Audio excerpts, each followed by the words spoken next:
starts with a prayer. The first prayer that we did, we just chanted, we started the class with the first prayer. And that prayer is something that we use for every class. I'll just briefly explain to you what that prayer means.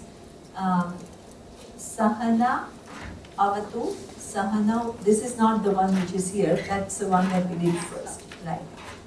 Sahana Avatu, Sahana Bhunaktu, Saha Viryam Karavavai. So that means before the start of the study, both the teacher and the student, they are both praying. What are they praying? They are saying, Saha Now Avatu. Avatu means Raksha. Let we be protected. Why do you need protection?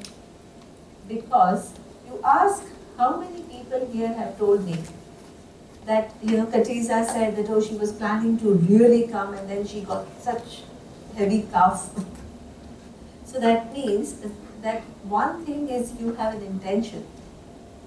But when you have an intention to attend, something will come up in life. This is how it is. And then what? You have to make a choice.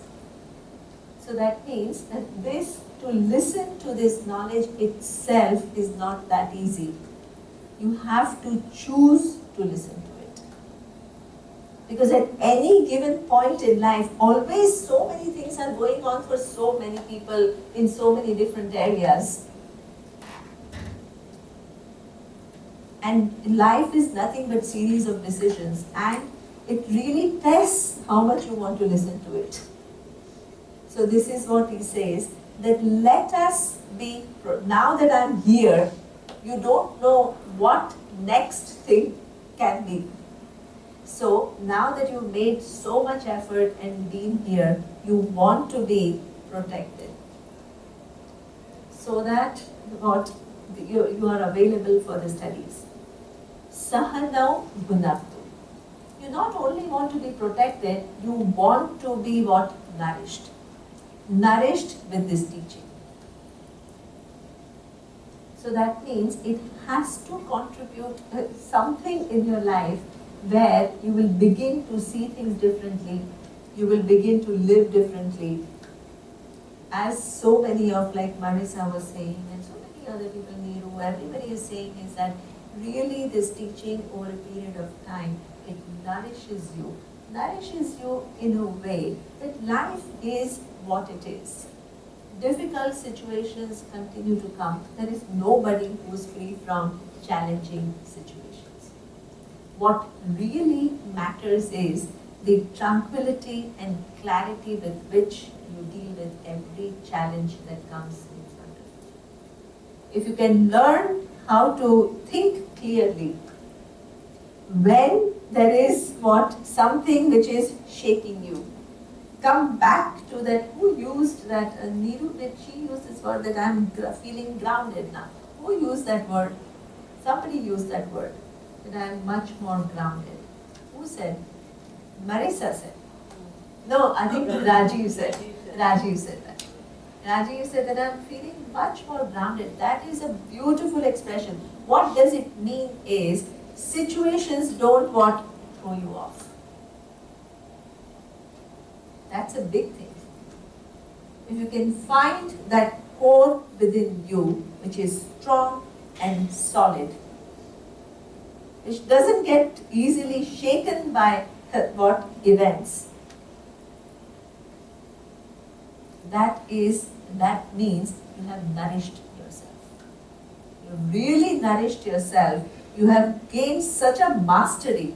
It's not an artificial pretending to be not moved by situations. We are not talking about pretending, oh, nothing affects me. That's silly.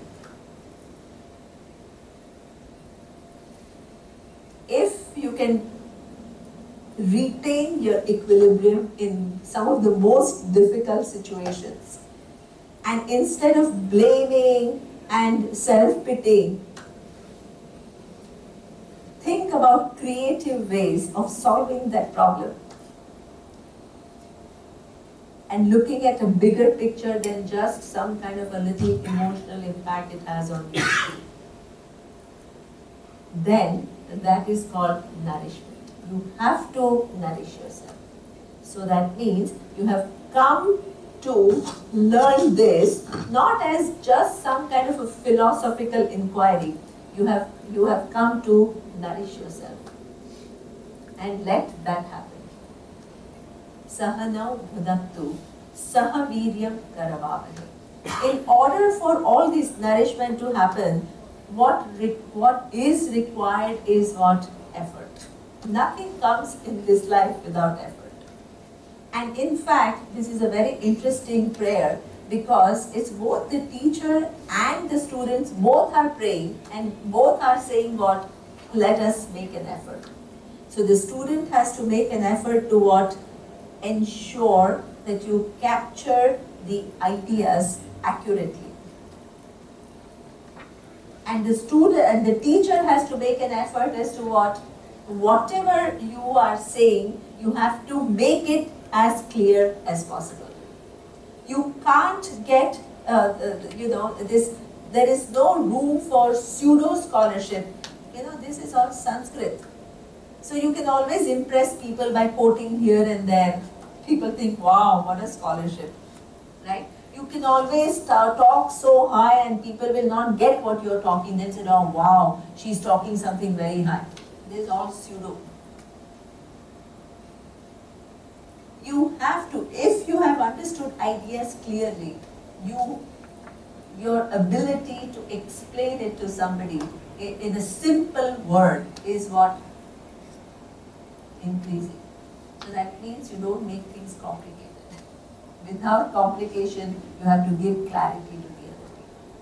So that means that requires effort.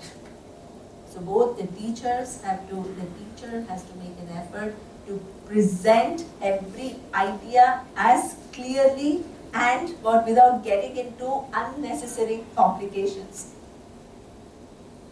And the students have to make an effort to really capture the ideas. It's interesting, I do classes and I do now 11 classes in public. And in one of my classes, they were for some reason sharing their notes with me. And on one class which I gave, I saw two notes. People had written notes, what I was talking about. And I was highly struck. One person, I was amazed how accurately that person captured what I was saying. Because this was a difficult class. And the person did a wonderful job. I said, wow, I can't believe that the person got so much.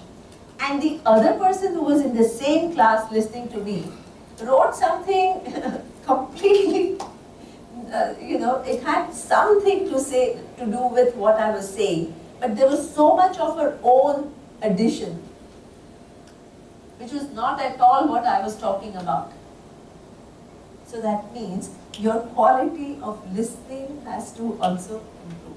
That's where I said, oh my God, when I give a class, there are so many different minds, and each mind, can either get a partial or bigger picture of what I'm saying, or can actually be totally on a tangent. So you have range of people where, so that means your whole attempt is to what? There has to be an attempt to try to capture the ideas accurately. Sahaviryam karavavane.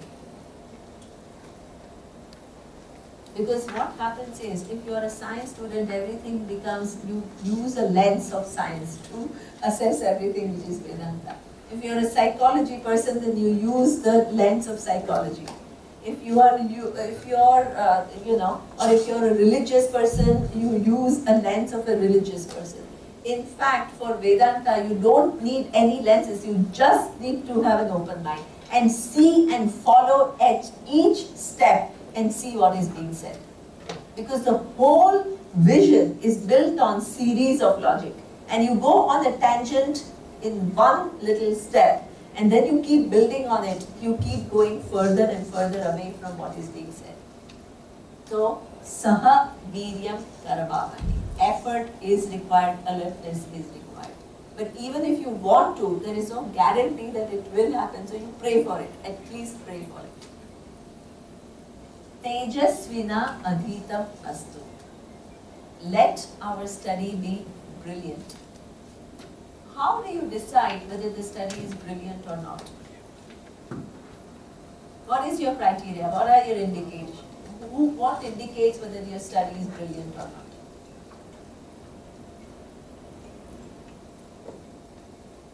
There are 2 or 3 things which are very important.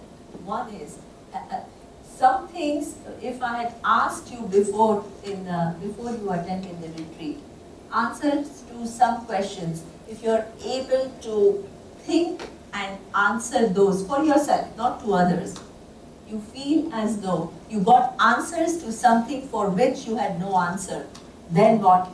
Is it good or not? That means you learned something. The second criteria, which is a very important criteria, okay, you could answer some theoretical questions which you did not know about, but how is it helping you? Is it helping you to live your life? Is it helping you in dealing with people, dealing with situations? Then it is brilliant. So let it. So when people come to my class, there are some people who say, oh, I'm a good teacher, which makes me very happy because my presentation is very clear. It's too, it's very, certain complex things I'm able to present with certain simplicity where actually people can get what I'm trying to say, which they never got earlier. But more than that, when people they come and they tell me that their life has changed, it makes me much happier, much more happy. So that means, because it's beyond this classroom, how much you are able to carry this teaching and how much it is helping you. So that is what we call brilliant study.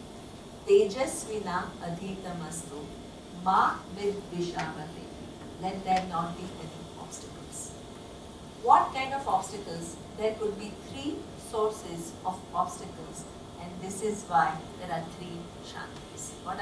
That's why you want all the 3 obstacles not to be there. So and therefore you want shanti. So that's why 3 shantis. Shantihi, shantihi, shanti. The first shanti is for the obstacles which we call adhyatmika. What is adhyatmika? The obstacles which are centered on yourself. So,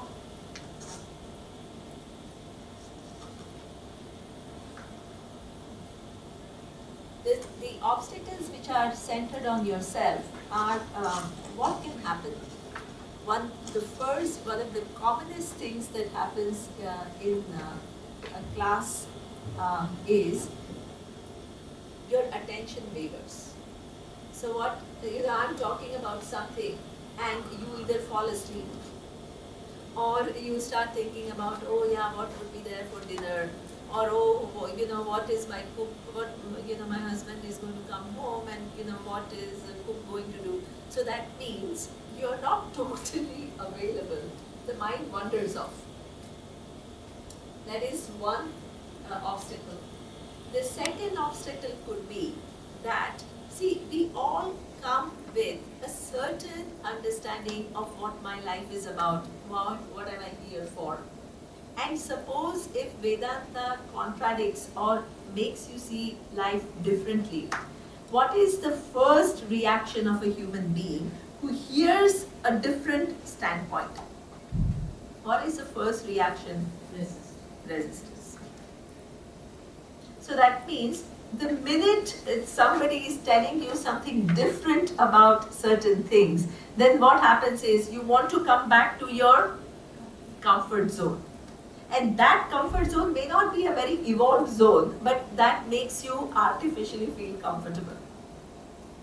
So that means there is almost some automatic shutting off system within your brain, which will shut off.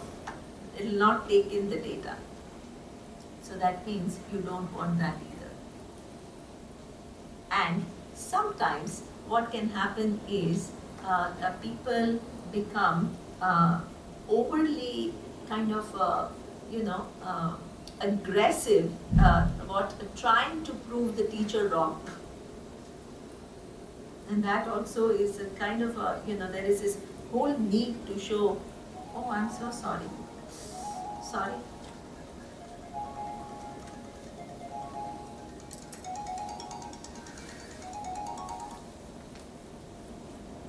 Oh, Surya, can you, this Mukesh Bhai is here. So, some participants. Yeah, okay. So sometimes there is a kind of this confrontational attitude that we have. You want to prove something wrong, and that is also an obstacle. So therefore, this is, you want Shanti for that. Now, what is the second source of this? These are all what we call Adhyatmika. Adhyatmika means centered on yourself, that which doesn't enable you to receive the teaching properly. The second source of obstacle is what we call Adibhautika. What is Adibhautika? The Adibhautika is, for example, the environment. So when I do a class in Bombay, first 5-10 minutes goes in, somebody's cold, somebody's hot, right? So that means there is a physical environment, or the mobile rings, like now my mobile rang. So that means you have physical distractions. Or, when the class is going on, somebody enters, everybody starts, looking at that person. So that means your physical environment can produce what? So many distractions. So you want Shanti so that the physical environment is conducive. And there is something where you can learn.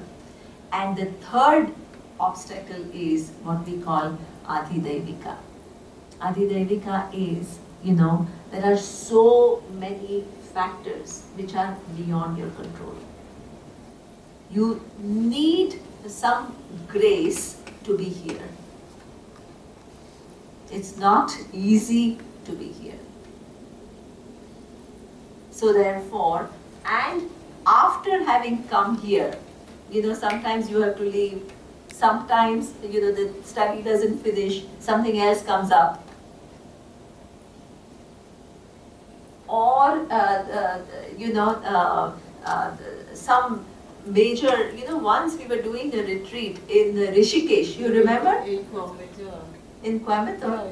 Yeah, the father and son had to leave, right? Yeah, the father and son had to leave, and in Rishikesh, there was two guys. Rajan was coming with somebody else, and his friend there was a flood in Chennai, and all the airports had closed for 3-4 days, and then he had to cancel. So that means it can be so many different factors which can come into your not learning. So this is where we want Shanti for Adi Daivika. Adhyatmika, Adi Bhautika, and Adi Daivika. So you want the whole universe to help you in your study. Okay. So now, that was the first prayer. Now, see how many prayers after prayers after prayers, so that this study can be successful. Now, the second prayer, which is specific to this Upanishad, is this one, which I am going to chant. Over a period of time, if you can learn to chant this is a beautiful prayer. I will explain to you what it means. It says, this prayer is, Om Bhadram Karne Vishnuyama Devaha Bhadram Pashye Makshabhirya Jatraha Stirairangaihi Sushtuvagam Sastanubihi व्यशेम देवहितं यदायुः स्वस्ति न इन्द्रो वृद्धश्रवाः स्वस्ति नः पूषा विश्ववेदाः स्वस्ति नस्तार्क्ष्यो अरिष्टनेमिः स्वस्ति नो बृहस्पतिर्दधातु ॐ शान्ति शान्ति शान्ति.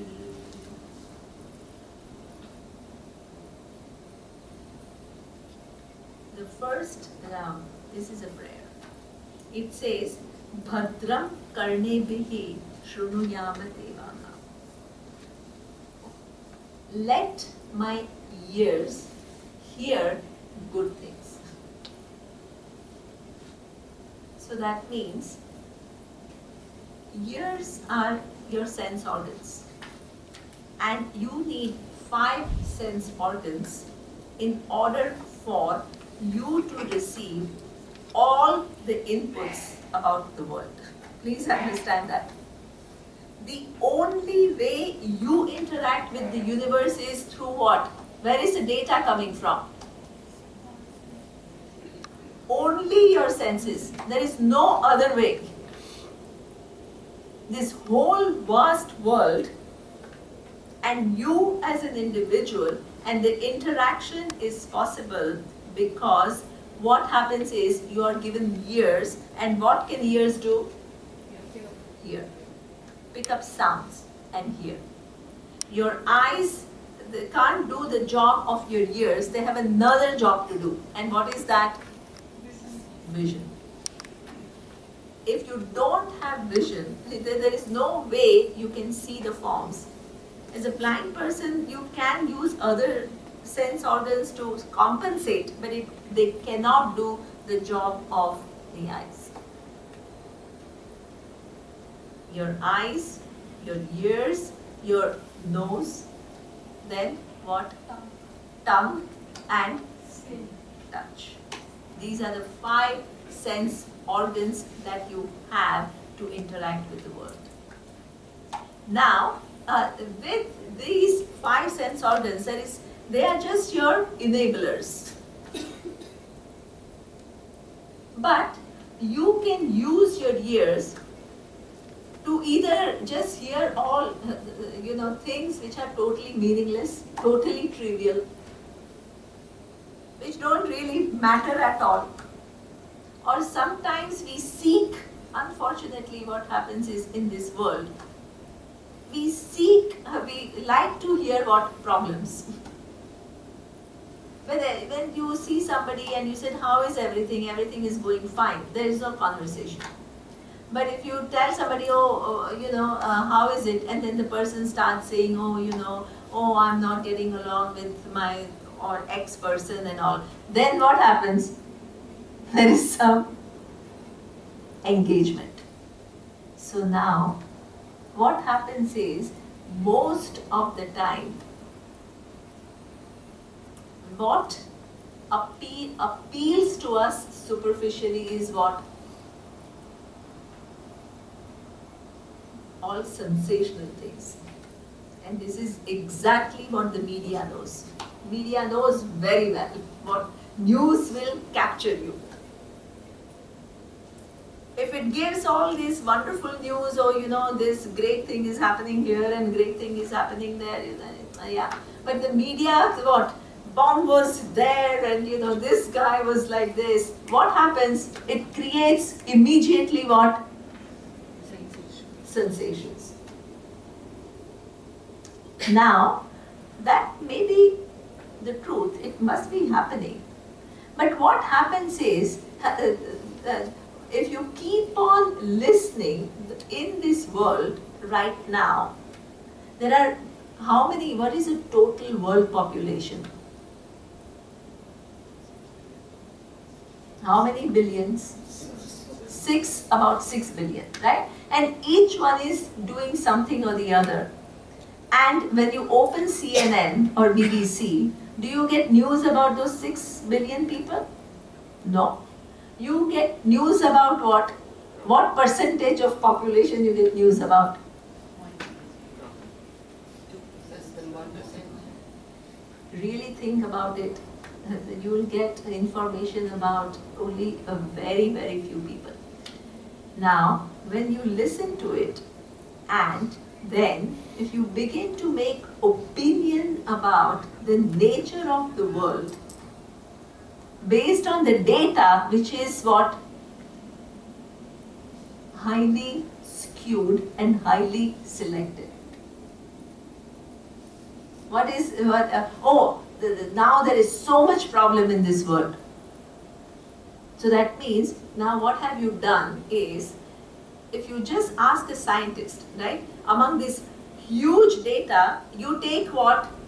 1% of the data and you make a huge generalization about the nature of the world. Are you accurate?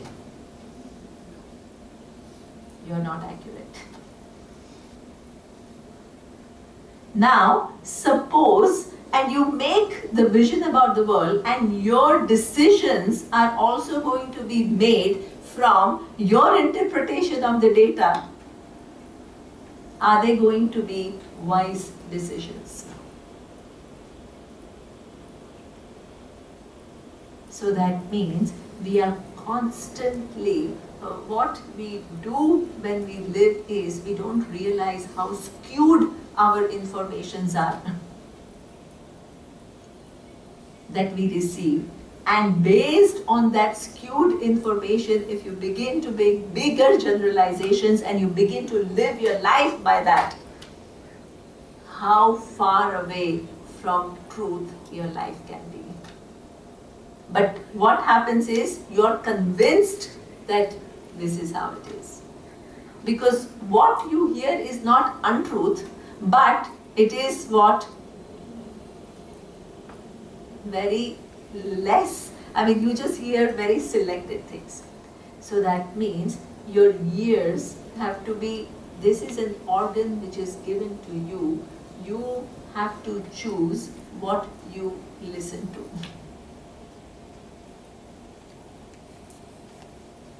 So that means, here it says, let us use my ears. Let me use my ears to hear something good. Something which will help me to live better.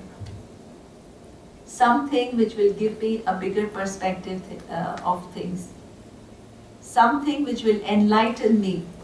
Something which will help me to be a better human being. So that means you can choose, these are the points of inputs. And what is interesting is, if you have this problem, looking for problem mind, you will only look at what? Problems. And then you can look at problems, but what is the result? You're always dissatisfied. Now, if you're dissatisfied, so what? So what means it percolates everywhere. You go to a restaurant and you, what? Are not happy with the food. Not dissatisfied about the service. So that means, and when that happens, then what? You shout at people. So that means, what happens is, they are just triggers. It is what? Your dissatisfaction, where different triggers come, and what? You keep interacting in a certain way. And then what happens is that you don't think about what is it that is in me. You always think that problem is with people. Now, as long as you operate that the problem is with people or problem is with the world, then what happens? Your quality of life actually goes down. So that means these organs that are given to you, you can't see, I'm not talking about hearing things which are only positive. That is another problem. See, we create this kind of a dichotomy where you say, okay, now everything negative is affecting me very badly, so now let's hear only everything positive. Now that also has a problem. What is a problem with only hearing positive? Tell me. Denial. There is a denial. So there is a very big story, and this is a fact. So, there was in 2008, all the bankers will know very well, in 2008 and 2009, there was a huge financial crisis. And all these bankers, so there was a book that Surya gave me. So, at that time, there was an international bestseller. And that book was saying that, if you can change the way you think about things, then what? The whole universe will change.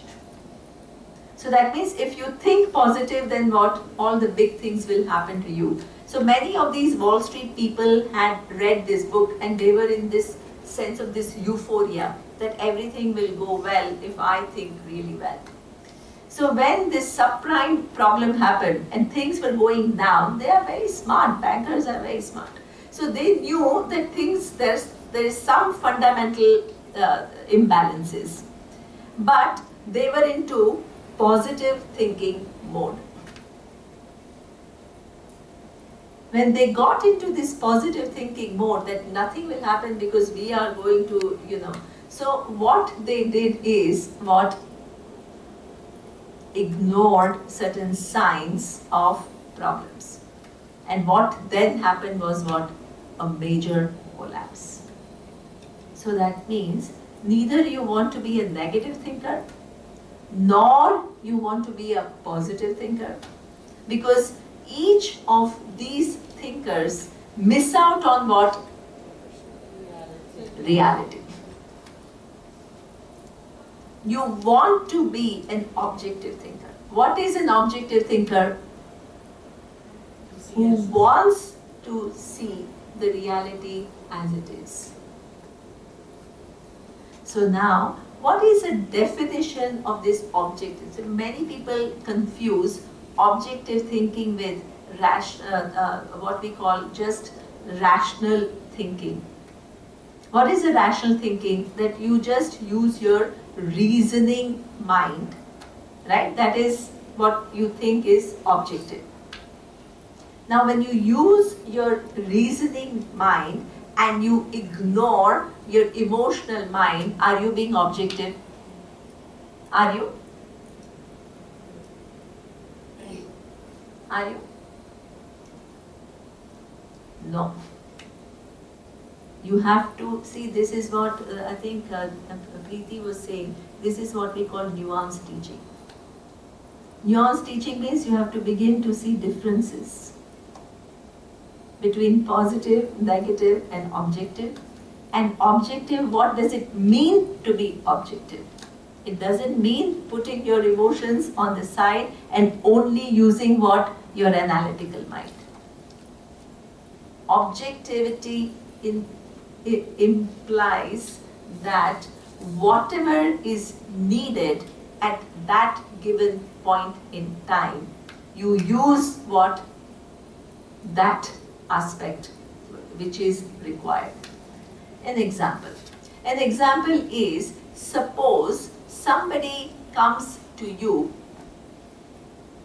If I am a teacher of Vedanta and if I think that, oh, life is, you are much more than the body. And suppose the person comes to me and said, oh, my father passed away.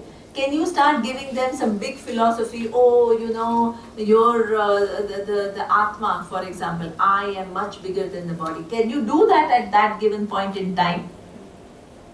No. Because the person at that time has not come to learn what philosophy from you. The person has come for what? Just, they want your emotional support. So that means your ability to recognize what is appropriate for every situation. And this is why the days when people thought that rational thinking is the thing and emotions almost interfere with rational thinking, those days are gone. The whole world, all these, the world is moving from what? the intelligence to what? The emotional intelligence, emotional quotient. And this is where Surya says that, in the Western world, there is so much, the thinking has evolved so much. And it is all from our Indian tradition, a lot of it. But what happens is we have negated it and we have disowned it. And now we are relearning everything which is part of our culture from them. So that means emotional, being objective does not mean operating only from rational thinking. Objectivity means your ability to discern what is required in that given situation and doing what needs to be done. If the situation calls for an emotional answer, it requires what? You can't operate only from intellectual thinking. That is not appropriate to that situation. Then, now, they also talk about spiritual quotient. All Harvard, Stanford, MIT, this is all over, they are all moving towards that. This is why, as Surya was presenting, ironically, all these spiritual traditions and knowledge, it's coming back there. They see the need for it. So that means, what is a spiritual quotient? Spiritual quotient is your ability to look at the situation not only from your narrow perspective, but broaden what? Your understanding of the situation. If the guy on Wall Street only wants to maximize his profit and bonus, he will behave differently than the guy on Wall Street who recognizes that, hey, I'm part of this whole grand financial system.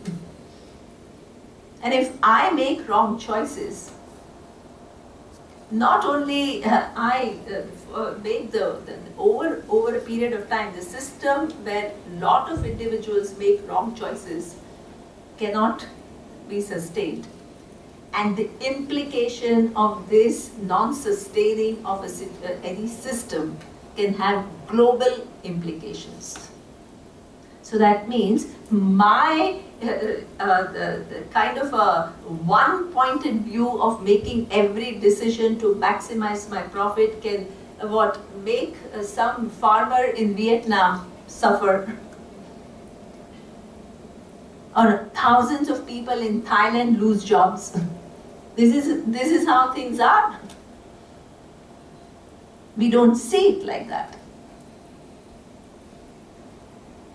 But if you begin to see from that perspective, hey, what these little things that I think that I'm making, which is not going to make any difference, I'm just trying to maximize my narrowly defined self-interest, how much harm it can do to the whole system.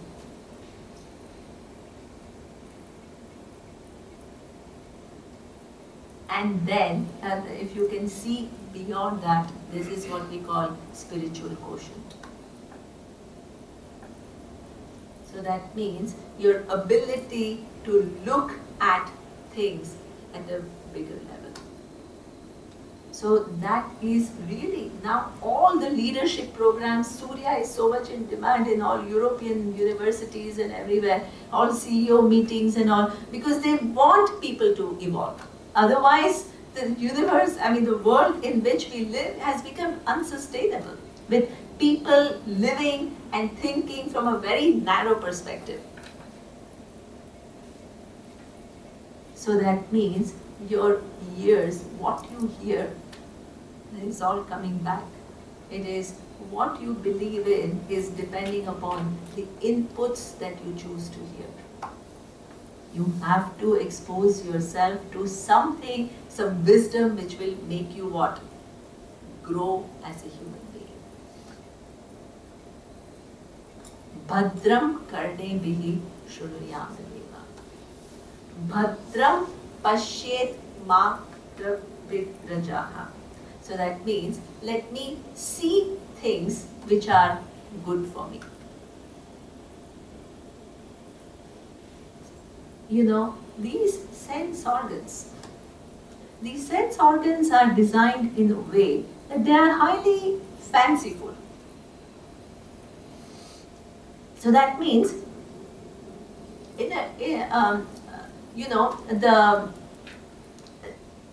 generally the way things work in this world is, suppose you see something, there is a visual, right? And you get attracted to it.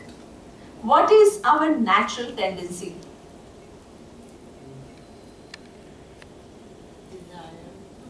To go for it, right?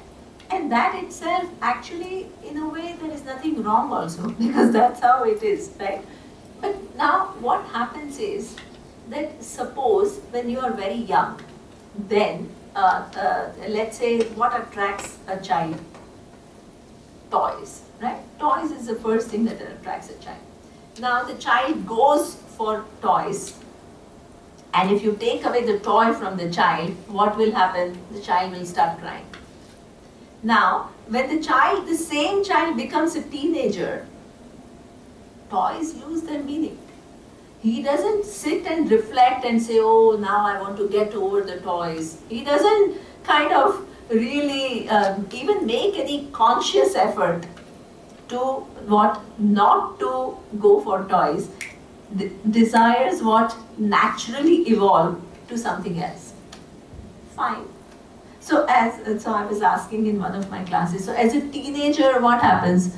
So she was a female, and she said, oh, from toys we move to boys. So now then what? Your whole, as a teenager, all your thought is about what? How to attract guys, and how to look nice, and who has which boyfriend. That's where your mind moves naturally. And then you want to be better, and you get jealous of people. See, things are not always so simple. Because invariably, life is such that you like somebody as a teenager, but your friend also likes him. Then what happens? Then you get jealous. So that means, this is how life keeps moving from one object to the other.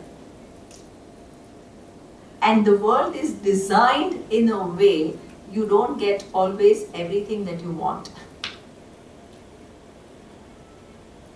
So when you don't get what you want, then what happens? There is certain amount of dissatisfaction. There is a certain amount of what? Inadequacy. There is frustration. Certain amount of anger. Certain amount of self-judgment. Is a very, very universal, as a human being, we judge ourselves. And that self-judgment is something that, you'll be surprised how critical we are about ourselves. We don't even realize it. So that means we keep giving ourselves self-defeating messages. Oh, I can't do this well. Oh, I'm not good enough. Oh, I didn't get promotion that person got. So then what happens is, we carry a self-judgment. You go, even you're one of the most beautiful persons, you go to a party and you will find somebody better, in your vision, better dressed. Then what? Instead of enjoying that person, what happens? You feel inadequate. So that means we live with a lot of self-non-acceptance.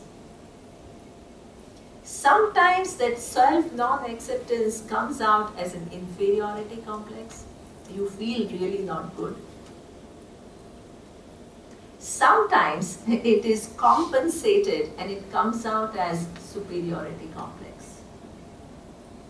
You try to present yourself as what?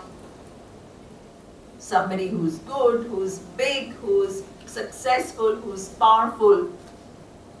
If you really feel that you are successful, do you need to really show? If you really know that you are highly successful,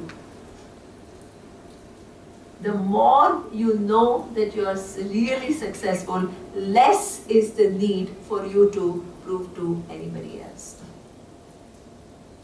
You are just who you are.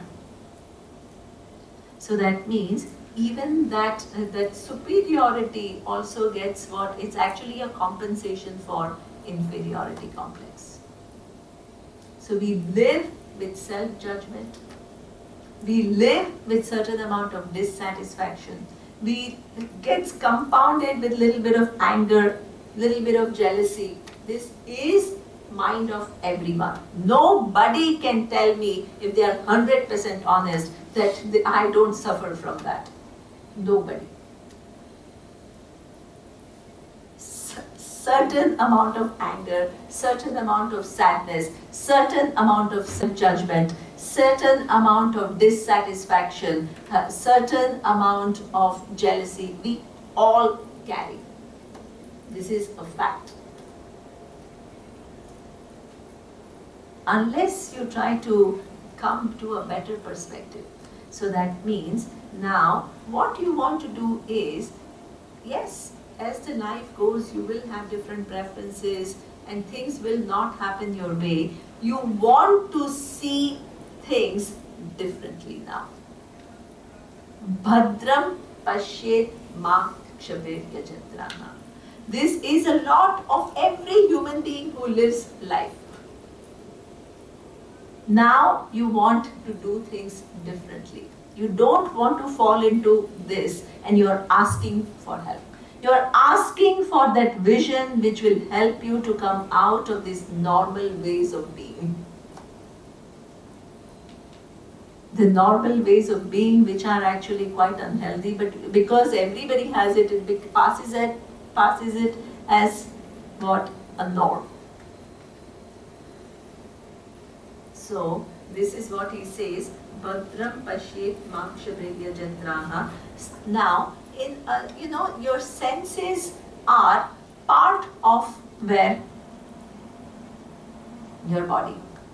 So that means now the senses can operate within a body. And this body, you want it to be a healthy body. Sthirai rangaihi sushtuvagam sastanubihi. I want a healthy body.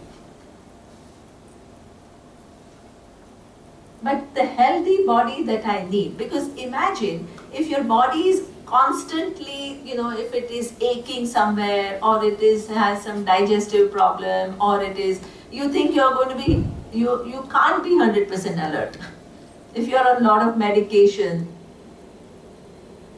So everybody needs to work for a healthy body, but not the fad that, I just came back from this Ayurveda center, and the doctor was telling me that, how, for example, the only criteria that, the health is, people are so obsessed with, especially the women, with what? Their weight. That, it has become such a fad, he was telling me, to eliminate sugar. Oh, stop sugar, so what will happen? Immediate benefit of sugar is what? You lose 2-3 kilos immediately in what? 2 weeks, 3 weeks. He says when people do things like that, it creates so many imbalances in the body they don't realize. They don't realize, he was saying that for Ayurveda, the food is defined as 6 rasas. Food must have 6 different types of tastes in order for it to be complete. not only for the body but also for the mind. Your psychology has a lot to do with what you eat. So he says there has to be certain amount of sugar, certain amount of salty. People totally eliminate salt. That can create so many imbalances. Sugar, salt, then little spices, then astringent is, what is astringent? Then there is sour, bitter, sour. So these are the 6 tastes that the body needs. And suppose suppose you totally cut sugar, he says that sometimes not only the taste buds but the human brain also is feeling nourished by what certain pleasure centers are activated when you eat food. Now, suppose you totally eliminate sugar, then those pleasure centers are what? Not activated. Then what can happen is you can become depressed. You don't see, we are so focused on what one goal, which is what? Weight loss. We are obsessed with that. And what we end up doing through our own choices is what? Creating all these harm.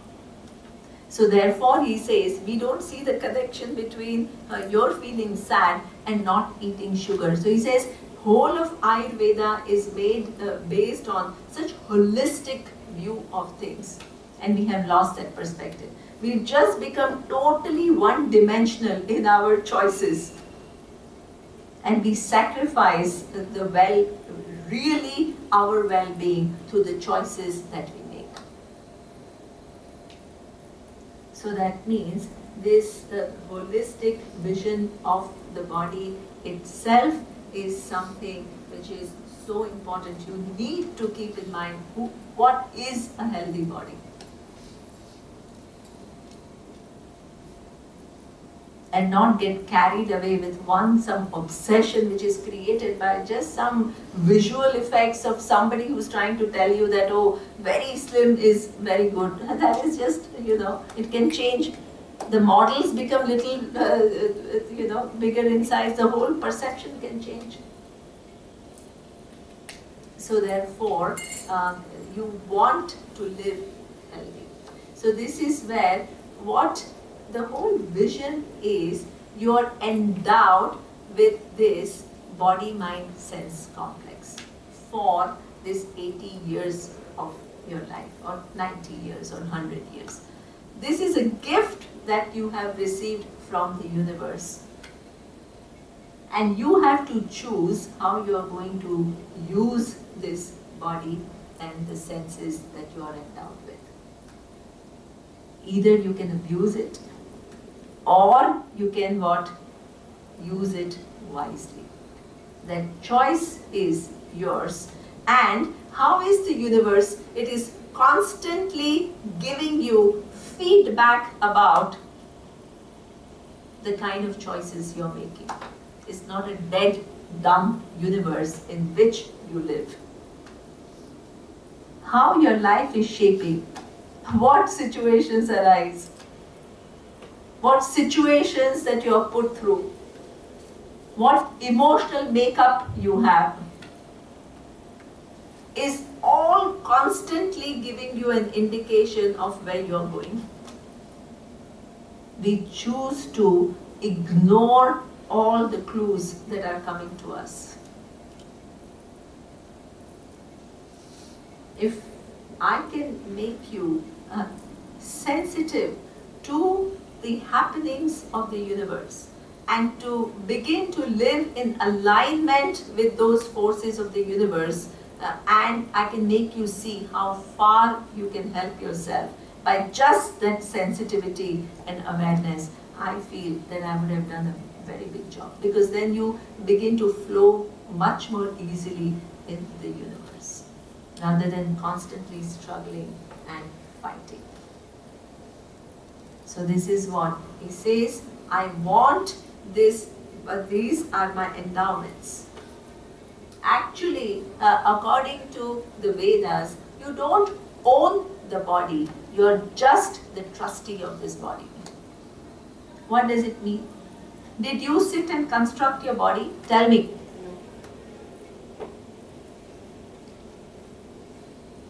You did not sit and, because if you went and made, if you were making your body, you would have always what, made yourself little taller, little thinner, little fairer.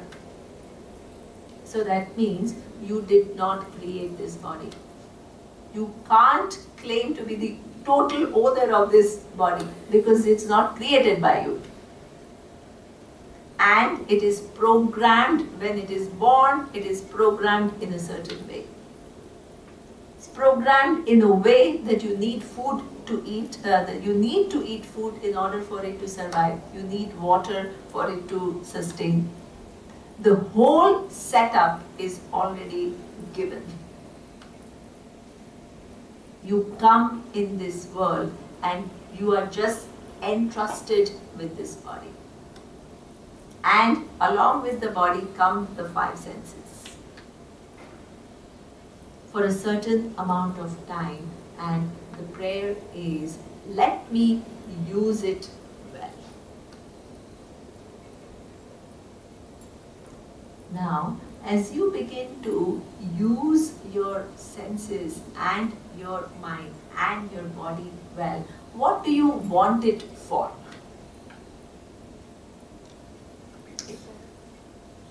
Exactly. The end goal is not just to keep a healthy body and to keep the senses getting the right inputs. The ultimate goal is for every human being happiness. That is the ultimate goal.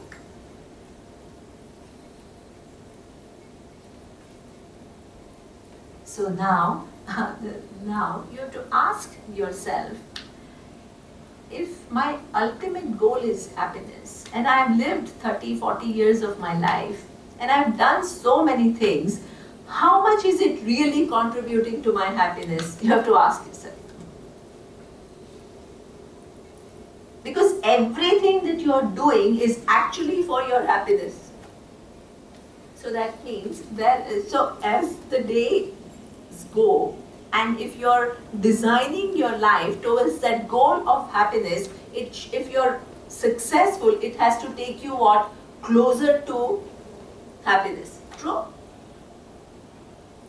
So you have to ask yourself, as I live my life day by day, is it taking me closer to happiness?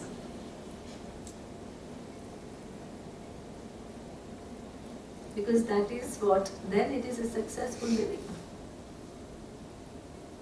Because why is it successful living? Because I'm accomplishing my goal, my real goal. If somehow I'm making a lot of effort, but I'm not getting closer to my goal, then is it a successful living? These are the things that Upanishads make you think about.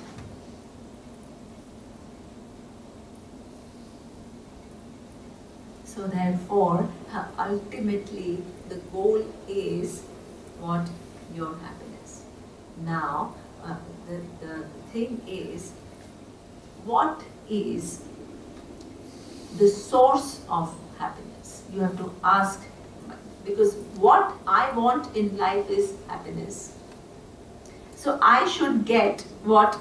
Get to the source, right? That is what we call intelligent living. You plan properly, right? If something is going to give you happiness, you go for that. That is called intelligent living. So now, if I want happiness, and if I ask you, what are you doing for your happiness? Now you answer the question, said it, that I want happiness. So I ask you, what are you doing for that happiness that you want in life? Pursuing my passion. Okay. Living life the way I think is giving me happiness. Okay, perfect. So now is it really making, I mean, be totally honest, does it really make you happy if you, that core happiness? For so It's a difficult question to answer. It's not that straightforward. What about contentment and happiness? So let's first come to this goal of happiness, and then where is this contentment we'll see a little later. So that means you need to ask yourself. Vedas make us ask. I'm not just talking here from my thinking.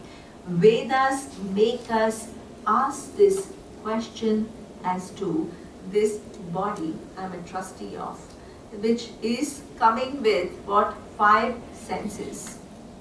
And it is given to me to interact with the world.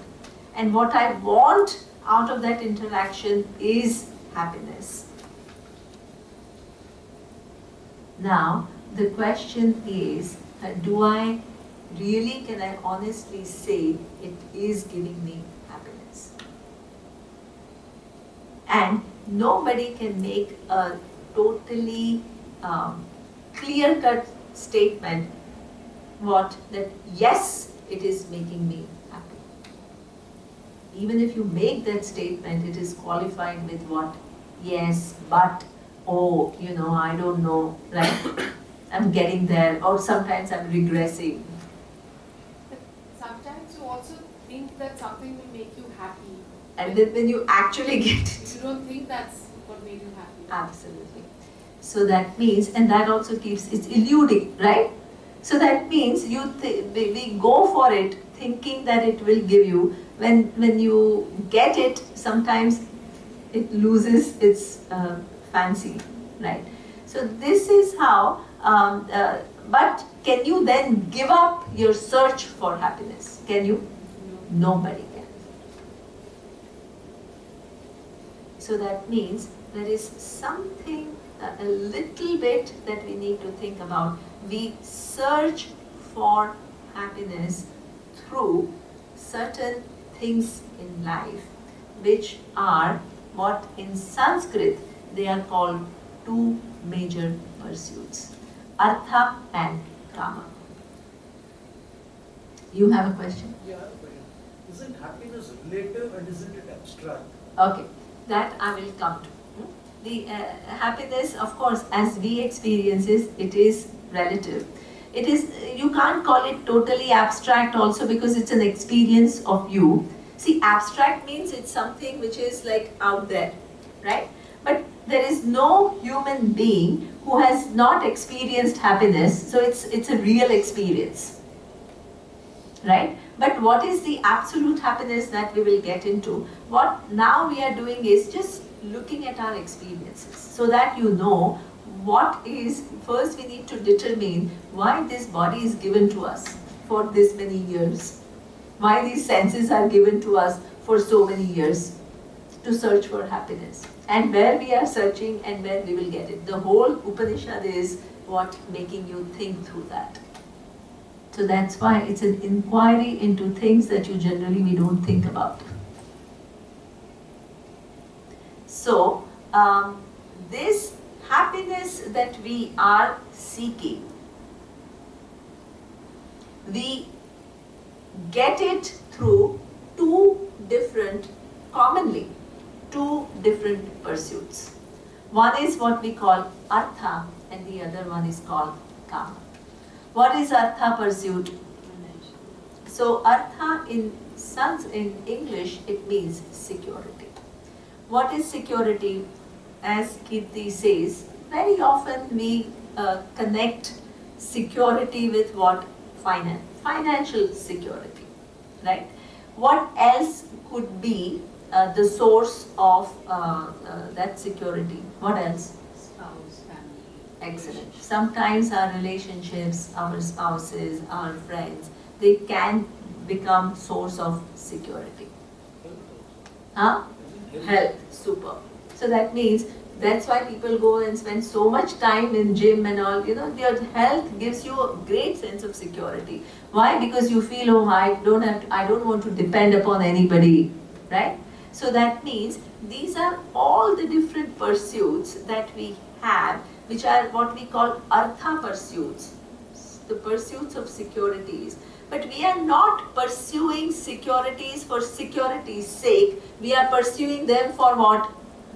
happiness. You have to understand that. Artha, not for artha's sake. We pursue artha for the sake of happiness. Now, what you need to understand is that the pursuit of security may give you some form of security. But if you think that it will give you happiness, then there is what? Not a total, complete understanding. So that means that you can have lots of money, good health, good friends. Is it a formula for happiness? You can have lots of people who are very rich, they have lots of friends, they have good health, but may not be that happy. So that means the security I want, not only for security but for my happiness. Security can do some things for me. We are not saying that securities are not useful, but they can give me what? Financial security, perfect. They can give me good friends, good family, can give me some sense of well-being, wonderful. My good health will give me some satisfaction, fine. But my real goal, which is happiness, is still eluding. You have to see this. Now, there is a second major pursuit that human beings have. And the second pursuit is what we call kama. What is a kama pursuit? Pleasure. So that means every human being, in addition to security, they search for pleasure. Now pleasure is what? It's not just one thing that we go for. There are so many different things that we seek for our pleasure. Starting from sports to movies to spas and all kinds of different travels, vacation. All of these we seek for what is actually, we don't seek these pleasures for the sake of just pleasures. We seek them for what? Our happiness. So if you can ensure your happiness by whole year you'll be on a vacation and going from one spa to the other, will it ensure happiness for you? No, because you can be in the spa and getting angry with this what? And the therapist. So that means you carry your dissatisfied self, and wherever you go, even if you go for your pleasure, you convert it into what? Dissatisfied. So that means you, the dissatisfied person, goes everywhere searching for happiness.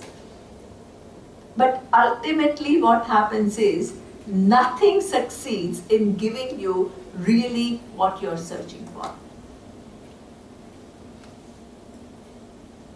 Now, one thing you have to keep in mind, because the securities and different forms of pleasure don't give you what you're really searching for, doesn't mean they are useless. This is the problem in spiritual world. They are not nuanced enough. They'll tell you, oh, they are not giving you what you're searching for, they are useless. This is not at all what Vedas are talking about. Vedas, what is objectivity? Seeing things as they are. Your vacations, your earning, your success, your relationships, they will give you certain sense of well-being. That's fine. There is nothing wrong with them as such. Don't reject them as this is material. We are not talking about some material world and then moving on to some spiritual world. This is not Vedic. We are just looking at what we are looking for in life. In order to get what we want, what are we doing? and whether it is giving us what it is, what we want it to give us. And we see a little bit of a mismatch. But that mismatch does not mean other things are useless. Please don't. So that means security is what? Important. It is important. Because the fact that you can come and stay here and that you can take a flight, you need resources. So that means you can't, sitting here, you can't say resources are not important. You can't say human relationships are not important. You can't say my pleasures are not important. They are all important, but they don't totally give you what you're searching for. Then, then the next question is, what will then give you what you're searching for? So, there is a third pursuit that Vedas talk about. In addition to artha and kama, there is one more pursuit that every human being has to keep in mind. I'm way over time now. Okay. Way over time. Okay. More than 1 hour and much more. Okay. So I will do it in the tomorrow's class. What is this dharma pursuit? I will talk about tomorrow. What is dharma and why is it important? And how this dharma pursuit is a slightly different. What is the difference between the dharma pursuit that the Vedic vision of dharma pursuit is as compared to what we in English call ethics? That I will talk about. So we will see it tomorrow. Om Purnamadah Purnamidam Purnat Purnamudachyate Purnasya Purnamadaya Purnameva Vashishyate. Om Shanti Shanti Shanti.